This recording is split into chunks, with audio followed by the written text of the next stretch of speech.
Hello everyone. हम पढ़ रहे थे वर्ग तथा वर्गमूल। इसमें हमने संख्याओं के वर्ग निकालना सीखा। तो हमने 1 से 20 तक की संख्याओं के वर्ग निकाले थे। किसी भी संख्या का वर्ग निकालने के लिए उसे उसी संख्या से एक बार गुणा करना पड़ता है। तो आज हम यहाँ पढ़ेंगे वर्ग संख्याओं का गुणधर्म, प्रॉपर्टीज ऑफ स्क्वायर नंबर्स। सबसे पहला गुण है सम संख्याओं के वर्ग सम होते हैं और विषम संख्याओं के वर्ग विषम होते हैं। तो सबसे पहले सम संख्याएं क्या होती है ये जानेंगे। ऐसी संख्याएं जिनमें इकाई का अंक 0, 2, 4, 6, 8 हो वो सम संख्याएं होती हैं। और ऐसी संख्याएं जिनमें इकाई का अंक 1, 3, 5, 7, 9 हो वो विषम संख्याएं होती हैं। तो यहाँ पर हम सम संख्याएं देखेंगे। जैसे यहाँ 2 है, 4 है, 6 है, 8, 10, 12, 14, 16, 18, 20 ये सारी सम संख्याएं हैं। इनके जब हम वर्ग करेंगे तो यहाँ सम आएंगे। जैसे 2 का वर्ग किया तो 4 आया, ये भी सम संख्या है। 4 का वर्ग किया 16, 16 भी सम संख्या है क्योंकि इसमें इकाई का अंक 6 है। इधर 16 देखेंगे, 16 एक सम संख्या है। इसका वर्ग किया 256, ये भी एक सम संख्या है क्योंकि इसमें इकाई का अंक 6 है।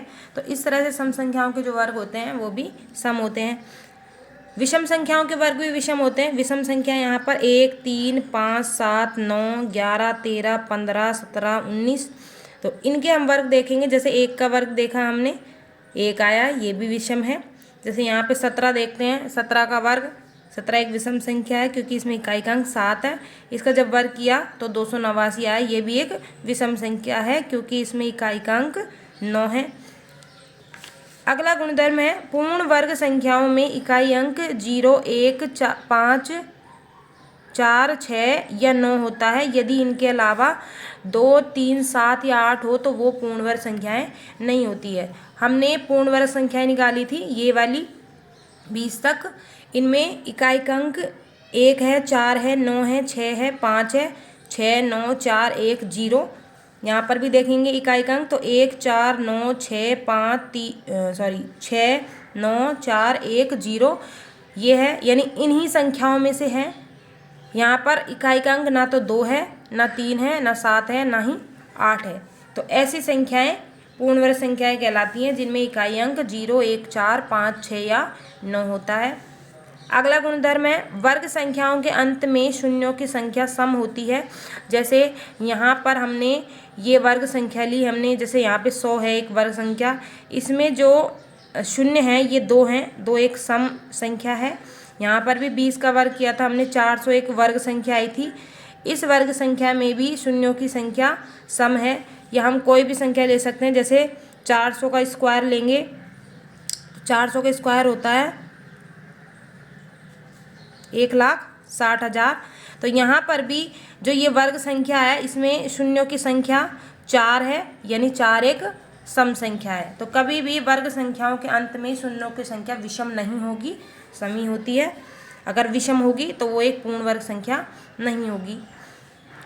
अगला है संख्या में अगर इकाई का अंक 0 हो तो उसकी वर्ग संख्या में इकाई का अंक 0 आता है और वो भी समबार। जैसे हमने यहाँ एग्जाम्पल देखा, इस संख्या में इकाई का अंक 0 है तो इसका जब वर्ग किया तो वर्ग संख्या में भी इकाई का अंक 0 आएगा, लेकिन ये जो 0 है ये समबार आएगा। यहाँ पर हमने जैसे 20 का वर्ग किया था तो इकाई इसका अंक जो है वो 0 है। और वर्ग करने पर जो पूर्ण वर्ग संख्या आई इसमें इकाई का अंक 0 तो है लेकिन समबार आएगा ये 0। अगला है यदि संख्या में इकाई का अंक 1 या 9 हो तो उसकी वर्ग संख्या में इकाई अंक हमेशा 1 आता है। तो यहाँ पर जैसे 1 और 9 है, इनमें जब वर्ग किया तो इकाई अंक 1 आया वर्ग संख्या में। यहाँ पे 9 का वर्ग किया तो इसकी पूर्ण वर्ग संख्या में इकाई का अंक 1 आया।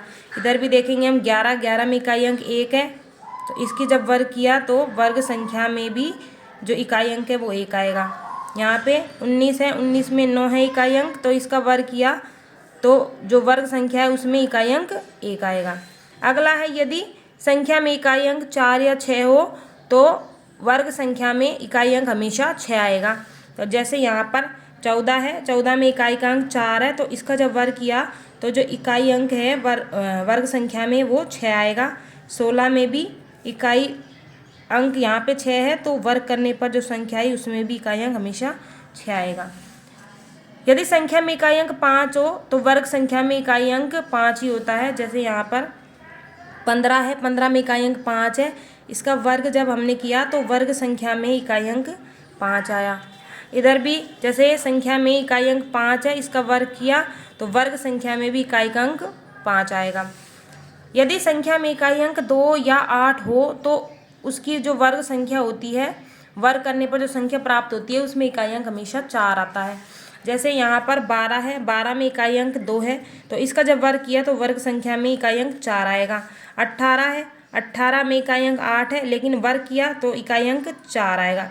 तो इकाई अंक अगर 2 या 8 हो तो उनका वर्ग करने पर जो वर्ग संख्या आएगी उनमें इकाई अंक हमेशा 4 होगा। यदि संख्या में इकाई अंक 3 या 7 हो तो उसमें जो वर्ग करेंगे तो वर्ग संख्या में 9 अंक आएगा इकाई का। तो यहाँ पर जैसे 3 है और 7 है, 3 और 7 में हमने वर्ग किया, 3 और 7 का वर्ग किया तो इकाई अंक हमेशा 9 आएगा। यहाँ पर भी इकाई अंक 13 में 3 है तो वर्ग किया तो इकाई अंक 9 आया। 17 में इकाई अंक 7 है तो वर्ग करने पर इकाई अंक 9 आया। संख्या चाहे धनात्मक हो चाहे ऋणात्मक हो, उसकी पूर्ण वर्ग संख्या सदैव धनात्मक होगी। जैसे -3 है, -3 का वर्ग करें तो -3 को -3 से गुणा करना है, माइनस माइनस प्लस बना लेता है, 3 × 3 9। तो संख्या चाहे ऋणात्मक हो और चाहे धनात्मक हो, हमेशा उसकी पूर्ण वर्ग संख्या होगी वो धनात्मक होगी। अगला गुणधर्म है, दो वर्ग संख्याओं के बीच 2n संख्याएं होती हैं जो वर्ग संख्या नहीं होती हैं। इसे भी उदाहरण से समझते हैं। जैसे एक वर्ग संख्या है 16 और दूसरी है 25, तो 16 को हम लिख सकते हैं 4 का स्क्वायर और 25 को लिख सकते हैं 5 का स्क्वायर। तो ये दोनों n स्क्वायर हो गई है और ये n+1 स्क्वायर हो गई।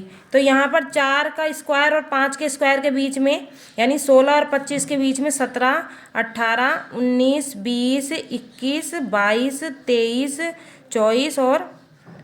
24 तक आएंगी। तो यहाँ पर ये संख्या हो गई 1 2 3 4 5 6 7 8 हो गई हैं ये।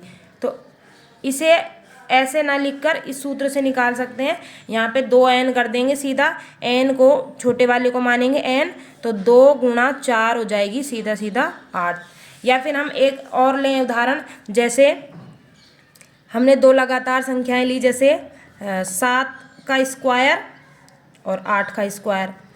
अब 7 का स्क्वायर 49 होता है और 8 का स्क्वायर 64। इन दोनों के बीच में कितनी संख्याएं हैं, तो सीधा सीधा हम जो कम वाला होता है उसको 2 से गुणा कर देते हैं, तो 2 × 7 यानी 14। इन दोनों के बीच में 14 संख्याएं होंगी जो किसी का भी पूर्ण वर्ग संख्या नहीं होंगी। जैसे है यहाँ पे 50, 51, 52, 53, 54, 55, 56, 57, 58, 59, 60, 61, 62, 63। तो ये हो गई टोटल 14 संख्याएं। तो इस तरह से आज हमने वर्ग संख्याओं के गुणधर्म पढ़े। यदि वीडियो अच्छी लगी हो तो लाइक करें, शेयर करें और चैनल को सब्सक्राइब करें। Thank you.